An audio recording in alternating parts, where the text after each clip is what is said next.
बिस्मिल्लाहिर्रहमानिर्रहीम। अस्सलाम वालेकुम स्टूडेंट्स। प्रीवियस लेक्चर में हम लोगों ने चैप्टर 12 ऑप्टिक्स न्यूमेरिकल्स डिस्कस किए थे 12.1 टू 12.6। आज उसके फर्दर न्यूमेरिकल्स डिस्कस करेंगे। और न्यूमेरिकल स्टार्ट करने से पहले आप सबको लेंसेज और मिरर के बारे में जितनी भी बेसिक कॉन्सेप्ट हैं वो पता होनी चाहिए। Lens formula, mirror formula and their sign conventions, that which lens and which formula is converging mirror और डाइवर्जिंग मिरर। ठीक है, तो आज हम जो न्यूमेरिकल है 12.7 उसकी स्टेटमेंट देखेंगे, फिर उसके बाद 12.8 को सॉल्व करेंगे। This is the statement of numerical 12.7 which is Nabila uses a concave mirror when doing her makeup. ठीक है, नबीला यहाँ पे एज अ ऑब्जेक्ट होंगे यहाँ पे, ठीक है। और वो कौन सा मिरर यूज़ कर रही है, वो कनकेव मिरर यूज़ कर रहे हैं। ठीक है, concave mirror basically converging mirror होता है, उसकी जो फोकल लेंथ होती है वो पॉजिटिव होती है। The mirror has a radius of curvature 38 centimetre. Radius of curvature basically क्या होता है, जो भी सेंटर ऑफ स्फेयर का रेडियस होता है that is the radius of curvature of that mirror. Let's suppose करें ये आपके पास कनकेव मिरर, आउटर सरफेस की रिफ्लेक्टिंग नॉन रिफ्लेक्टिंग होती है। तो ये जो मिरर होता है ये पार्ट ऑफ द स्फेयर होता है। ठीक है, तो जो भी इस मिरर स्फेयर का सेंटर होगा वो इस बेसिकली इस सेंटर इस मिरर का क्या होगा, सेंटर ऑफ कर्वेचर होगा। ठीक है, तो यहाँ पे बेसिकली क्या गिवन है, हमारे पास रेडियस ऑफ कर्वेचर गिवन है, यानी पोल से लेके इस सेंटर तक जो डिस्टेंस है दैट इज़ कॉल्ड रेडियस। तो रेडियस हमारे पास गिवन है विच is 38 centimetre, radius of curvature given है। और हमने यहाँ पे एक और लिया था कि ये वाली जो लाइन होती है जो सेंटर ऑफ कर्वेचर और पोल को मिलाती है, इसे हम प्रिंसिपल एक्सिस कहते हैं। ठीक है, प्रिंसिपल एक्सिस पे इन दोनों के दरमियान पे ये एक पॉइंट होता है जिसे हम जहाँ पे रेज ऑफ लाइट जो है वो फोकस करती हैं उसको हम कहते हैं प्रिंसिपल फोकस।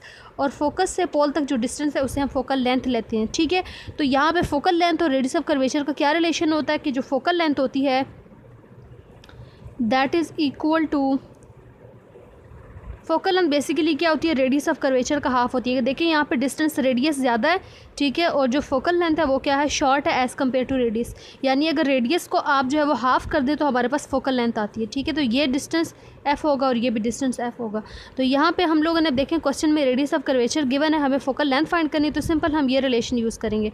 अच्छा, आगे न्यूमेरिकल की क्या स्टेटमेंट है कि Nabila is located 50 centimetre from the mirror. Nabila is as an object act कर रही हैं, तो ऑब्जेक्ट का डिस्टेंस मिरर से पी कितना गिवन है, 50 centimetre. And this is the real image, real object because Nabila is in front of the mirror. ठीक है, where her image will appear, image distance हम लोगों ने फाइंड करना है। ठीक, क्लियर। और सी पार्ट में है विल इमेज बी अपराइट और इन्वर्टेड। तो अपराइट और इन्वर्टेड का हमें कैसे पता लगेगा, वो हमें पता लगेगा इमेज के साइन से। ठीक है, कि इमेज के साथ पॉजिटिव साइन आ रहा है तो वो रियल इमेज होगा, real image is always inverted. Clear. और अगर इमेज का डिस्टेंस नेगेटिव है तो वर्चुअल इमेज होगा, वर्चुअल इमेज हमेशा क्या होता है, अपराइट इरेक्ट होता है। ठीक है, तो हम ये इसके डाटा की तरफ चलते हैं। ये 12.7 का डाटा है। रेडियस ऑफ कर्वेचर को हम कैपिटल आर से रिप्रेजेंट करते हैं which is 38 centimetre and we have to find the focal length of that mirror. उसके बाद नबीला का जो डिस्टेंस है, Nabila is an object, object का डिस्टेंस मिरर से कितना गिवन है, 50 centimetre. So this is the object distance. Image distance हम लोगों ने फाइंड करना है एंड नेचर ऑफ इमेज भी डिस्कस करनी है। इट इज़ तो नेचर ऑफ इमेज हम लोगों ने डिस्कस करनी है कि वो हमें पता लगेगा जो इमेज का साइन है उससे पता लगेगा कि अगर इमेज रियल है तो image will be real image is always inverted and if the image is virtual so the image will be upright. इसके लिए हम सिंपल ये वाला फार्मूला यूज़ करेंगे जो हमारे पास मिरर फार्मूला होता है। इसमें हमने इमेज डिस्टेंस फाइंड करना है तो इसको अरेंज कर लेते हैं। यह आ जाएगा 1/f - 1 डिवाइडेड बाई पी। अब इसमें वैल्यूज़ पुट कर लेते हैं। सो फोकल लेंथ, इस इक्वेशन को हम इक्वेशन 1 कर देंगे। वैल्यूज़ अभी इसमें नहीं पुट कर सकते क्यों, क्योंकि यहाँ पे हमारे पास फोकल लेंथ नहीं गिवन। ठीक है, वो हम सबसे पहले ए पार्ट में, this is the formula for the B part. A part के लिए हम फार्मूला यूज़ करेंगे फोकल लेंथ फाइंड करने का फार्मूला। ठीक है, फोकल लेंथ और radius of curvature, focal length का और रेडियस ऑफ कर्वेचर का क्या रिलेशन होता है, focal length is equal to radius of curvature divided by 2। तो रेडियस ऑफ कर्वेचर 38 सेंटीमीटर है, उसको आप 2 से डिवाइड करें तो आपके पास आंसर आ जाएगा फोकल लेंथ का 19 सेंटीमीटर। ठीक है, this is the solution of the A part. अब हम यहाँ से इमेज डिस्टेंस जो है वो फाइंड कर सकते हैं। इसमें वैल्यूज़ पुट करें, 1/19 माइनस ऑब्जेक्ट डिस्टेंस कितना है, 1/50। इसका एलसीएम ले लें, 50 - 19। ठीक है, क्यू फाइंड करेंगे तो क्यू कैसे फाइंड होगा, 19 × 50 डिवाइडेड बाई 50 - 19। रेसिप्रोकल ले लेंगे तो दूसरी तरफ भी इक्वेशन रेसिप्रोकल ले लेंगे। इसको सॉल्व करेंगे, सॉल्व करने के बाद हमारे पास आंसर आ रहा था 30.64 सेंटीमीटर। ठीक है, यहाँ पे हमारे पास सारे पार्ट सॉल्व हो गए हैं। फोकल लेंथ 19 सेंटीमीटर आ गई और इमेज डिस्टेंस कितना आ गया 30.64 सेंटीमीटर। अब जो सी पार्ट है उसमें ये बताना है कि नेचर ऑफ इमेज डिस्कस करनी है, ठीक है। कनकेव मिरर है और इमेज जो है वो कैसा फॉर्म हो रहा है, रियल इमेज है because it is the positive, तो ये इमेज कौन सा होगा, रियल। तो real image is always inverted, ठीक है। तो हमारे पास उसकी नेचर क्या होगी, इट्स विल बी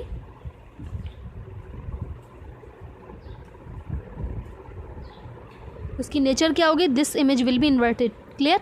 अब उसके बाद अगला वाला न्यूमेरिकल है 12.8, उसकी स्टेटमेंट देखते हैं। 12.8 की स्टेटमेंट है एन ऑब्जेक्ट 4 सेंटीमीटर हाई, ठीक है। 4 centimetre is the height of the object, this is HO, is place at a distance of the 12 centimetre from the convex lens, this is the object distance P from the convex lens. Convex lens अब use करें, convex lens converging lens होता है, ठीक है। और focal length 8 centimetre, converging है तो इसके लिए हम पॉजिटिव का साइन यूज़ करेंगे, प्लस कन्वेंशन यहाँ पे जिसकी साइन कन्वेंशन होगी फोकल लेंथ इसकी पॉजिटिव होगी, plus 8 centimetre. Calculate the position, position mean कि इमेज किधर लोकेट कर रहा है, यानी पोजीशन हम उसका इमेज डिस्टेंस फाइंड करेंगे। Size of the image HI, also state the nature of the image, nature of image हमें पता लगेगा कि वो नेचर ऑफ इमेज उसकी रियल है या फिर वर्चुअल है, ठीक है। वो हमें कैसे पता लगेगा, वो हमें इसके साइन कन्वेंशन से पता लगेगा कि Q अगर पॉजिटिव होगा तो वो रियल इमेज होगा और अगर Q हमारे पास नेगेटिव होगा तो that image will be virtual, ठीक है। तो वो हम उसके बाद में कैलकुलेट करेंगे, पहले हम यहाँ से इमेज डिस्टेंस और साइज़ उसका कैलकुलेट कर लेते हैं। डाटा इसका है, height of the object given है 4 centimetre, object distance 12 centimetre, focal length 8 centimetre, image distance calculate करना है, साइज़ ऑफ द इमेज भी कैलकुलेट करना है और नेचर ऑफ इमेज भी डिस्कस करना है। तो सबसे पहले सिंपल हम लेंस का फार्मूला लिखेंगे। लेंस फार्मूला होता है 1/f is equal to 1/p plus 1/q। यहाँ से हम लोगों ने इमेज डिस्टेंस फाइंड करना है तो ये हो जाएगा 1/q is equal to 1/f minus 1/p। इसमें वैल्यूज़ पुट करेंगे। फोकल लेंथ हमारे पास कितनी गिवन है, 8 माइनस 12, ठीक है। इनका एलसीएम ले लेंगे। उसके बाद हम लोगों ने Q फाइंड करना है तो ये क्वेश्चन रिवर्स हो जाएगी, 8 × 12 डिवाइडेड बाय 12 माइनस 8, ठीक है। इनको सॉल्व करेंगे तो यहाँ से हमारे पास जो इमेज डिस्टेंस है वो कितना आ जाता है, कैलकुलेट करेंगे तो कैलकुलेशन के बाद आंसर आ जाता है 24 सेंटीमीटर। क्लियर। अच्छा, उसके बाद हम लोगों ने ये फाइंड कर लिया इमेज डिस्टेंस। अब साइज़ ऑफ इमेज फाइंड करें तो उसके लिए हम मैग्नीफिकेशन वाला फार्मूला लिखेंगे। सिंपल जो होता है image distance divided by object distance is equal to size of the image divided by size of the object, ठीक है। इस फार्मूले को अरेंज कर लेते हैं। फार्मूले को हमने अरेंज कर लिया, अब इसमें वैल्यूज़ पुट कर लेते हैं। इमेज डिस्टेंस अभी हम लोगों ने कैलकुलेट किया, वो कितना आया था, 24 सेंटीमीटर था, ठीक है। तो 24 centimetre divided by object distance कितना है, 12 centimetre, multiply height of the object कितनी, 4 सेंटीमीटर, ठीक है।